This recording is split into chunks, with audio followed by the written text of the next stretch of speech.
Hey, Scott here from Seaman Custom Builds. Welcome to this video where I make my first fish landing net. I used plans from Filson's website, and that's linked below in the description. Materials were provided by Forest to Home. I'm using maple, ash, and cherry, and Total Boat Halcyon finish.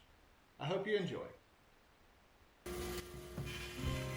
After I downloaded the template from Filson's website, I cut that out and then traced on some scrap 3/4 inch plywood I had in my shop.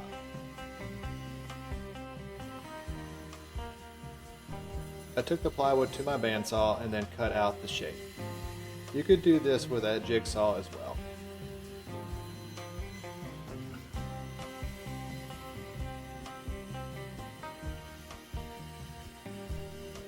One thing to mention, if you're using a bandsaw and you don't feel like your blades track nice and straight, I put a link in the description below to Alex Snodgrass's videos on tuning up your bandsaw. This really makes a huge difference.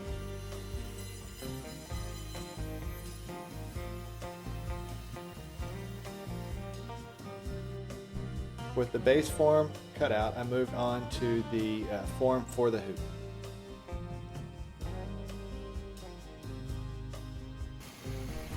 I then hit this real quick with the benchtop belt sander to have a nice smooth curve.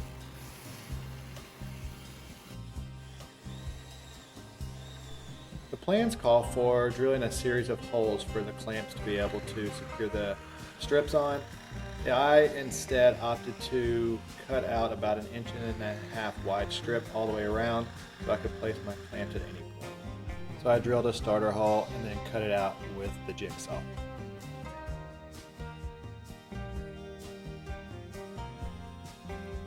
I then just used a couple screws to secure the hoop form to the base. You can see in the background here the paper forms I used to draw out these shapes.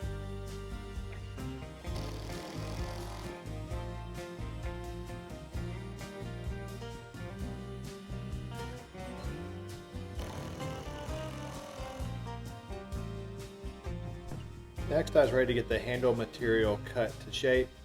Again, I deviated from the plan slightly and made the handle wider instead of planning to wrap the strips all the way to the handle. I then again went to the bandsaw to cut out the shape.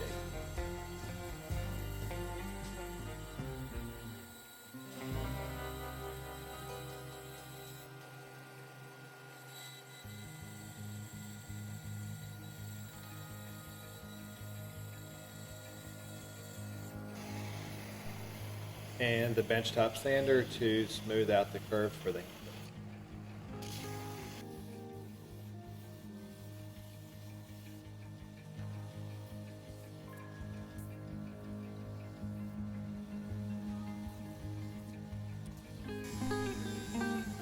Forest to Home sent me a 1x4 by 60 inch of both ash and cherry for this project.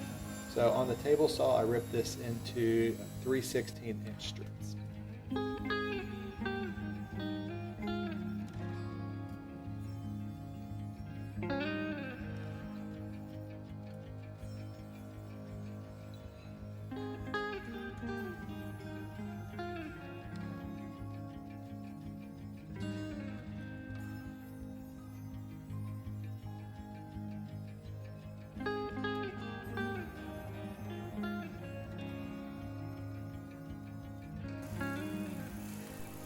I then passed these to the drum sander a few times to get rid of any saw marks.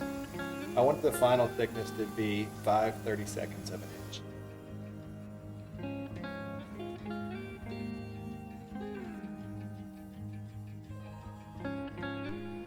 It's a good idea to have at least a few more strips than you need in case you break any in the glue up process. With the two 1x4s I used, I should have enough for a handful of nets. With the strips prepped, I could now get ready for the glue up. It's a good idea to put some painter's tape down on the form so that you don't glue your strips to your form.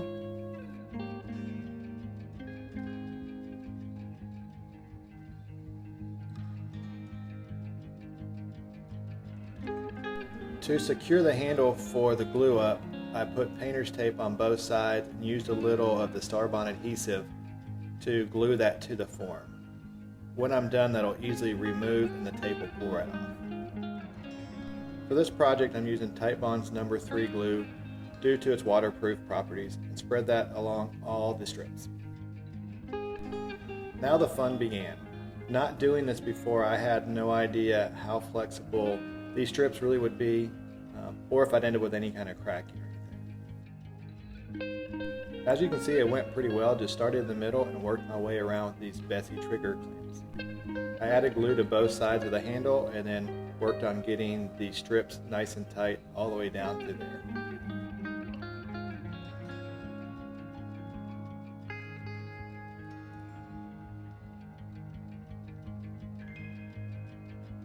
The handle took a little extra work to get the clamps right where I wanted them.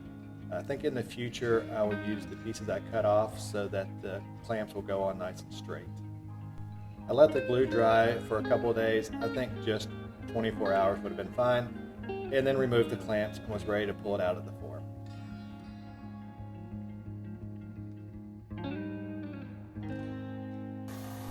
Next, I passed this to the drum sander to get all the strips and the handle down to the same thickness. If you don't have a drum sander, a hand plane or sander of any type would work for this.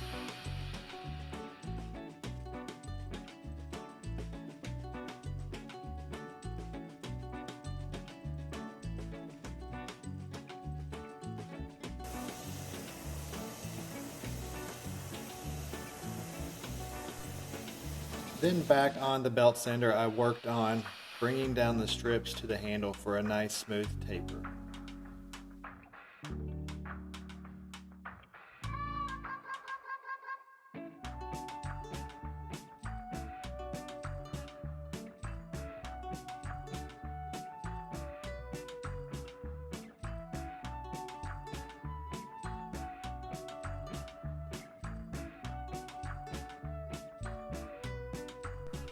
And with that done, then I worked on the inside of the hoop as well.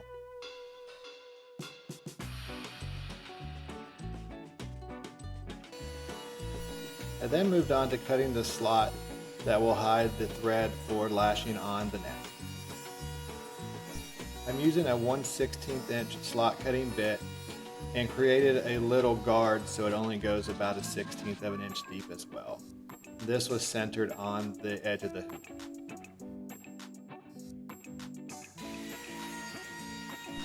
I then changed over to a round over bit and rounded over all the outside and inside of the hoop as well.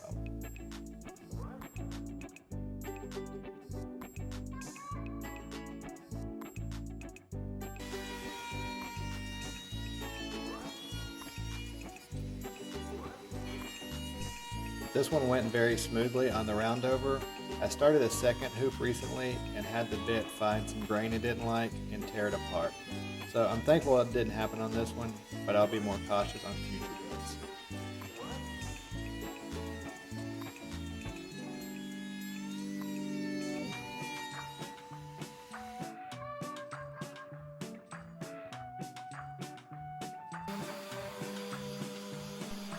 Back to everybody's favorite part, sanding.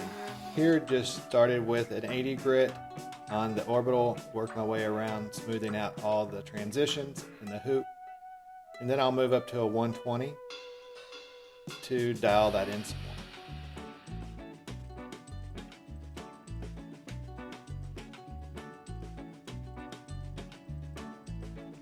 Before the final sanding, I went ahead and gave a little spray of water to raise the grain.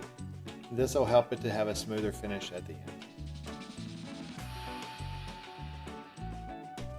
With the hoop now dry, I used some 220 grit sandpaper and just hand sanded that down smooth.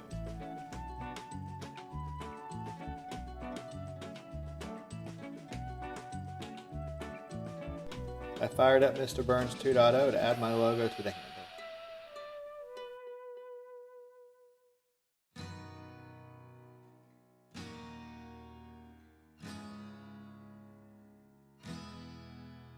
Before applying the finish, I drilled a small hole in the end of the handle and threaded in an eye hook so I can use it to hang to dry. I gave it a final wipe down to remove any loose dust, and then using Total Boat's Halcyon clear finish, I started brushing on the first of 6 coats.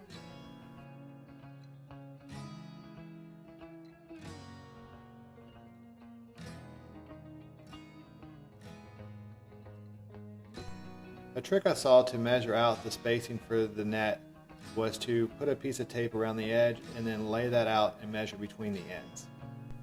I then divided the total length by the number of spaces I need. So this net has 15 loops, so I need 14 spaces, which came out just close to 3 1/4 inch. I then made a mark 3/8 of an inch on each side of those lines, and that is where I'll drill. This will allow me to tie the line in 2 spots on each loop. I then applied the tape back to the edge of the hoop. With a 1/16 inch drill bit, again that fits inside that slot, I started drilling my holes. I think the next time I'll use my drill press to make sure they all go in nice and square.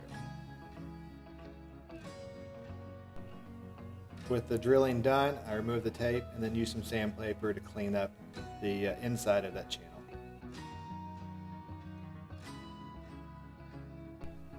After sanding, I went back and gave a couple more coats of varnish just to make sure it was sealed up and that the holes were sealed.